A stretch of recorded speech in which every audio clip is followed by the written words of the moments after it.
Chapter 3 Once Upon a Time. Despereaux's siblings tried to educate him in the ways of being a mouse. His brother Furlough took him on a tour of the castle to demonstrate the art of scurrying. Move side to side, instructed Furlough, scrabbling across the waxed castle floor. Look over your shoulder all the time, first to the right, then to the left. Don't stop for anything.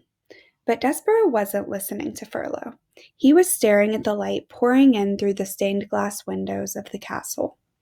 He stood on his hind legs and held his handkerchief over his heart and stared up, up, up into the brilliant light.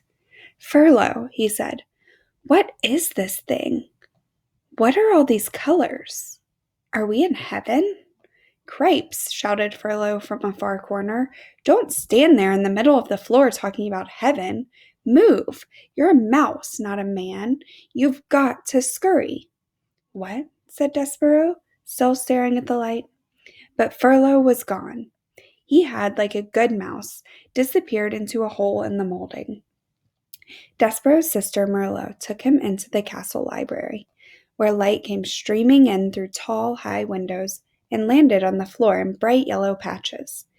"Here," said Merlot, "follow me, small brother, and I will instruct you on the fine points of how to nibble paper." Merlot scurried up a chair, and from there hopped onto a table on which there sat a huge open book.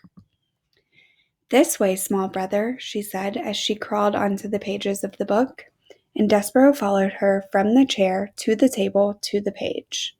"Now then," said Merlot, "this glue here is tasty, and the paper edges are crunchy and yummy like so." She nibbled at the edge of a page and then looked over at Despereaux. "You try," she said. "First a bite of some glue, and then follow it with a crunch of the paper. And these squiggles, they are very tasty."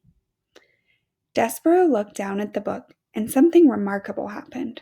The marks on the pages, the squiggles as Merlot referred to them, arranged themselves into shapes.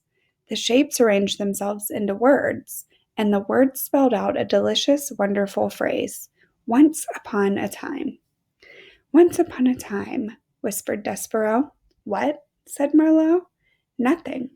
"Eat," said Merlot. "I couldn't possibly," said Despereaux, backing away from the book. "Why?" Said Despereaux. "It would ruin the story." "The story? What story?" Merlot stared at him. A piece of paper trembled at the end of one of her indignant whiskers. "It's just like Pa said when you were born. Something is not right with you." She turned and scurried from the library to tell her parents about his latest disappointment. Despereaux waited until she was gone, and then he reached out, with one paw, touched the lovely words, "Once upon a time." He shivered, he sneezed, he blew his nose into his handkerchief. "Once upon a time," he said aloud, relishing the sound. And then, tracing each word with his paw, he read the story of a beautiful princess and the brave knight who serves and honors her. Despereaux did not know it, but he would need very soon to be brave himself. Have I mentioned that beneath the castle there was a dungeon? In the dungeon there were rats, large rats, mean rats. Despereaux was destined to meet those rats. Reader, you must know that an interesting fate, sometimes involving rats, sometimes not, awaits almost everyone, mouse or man, who does not conform.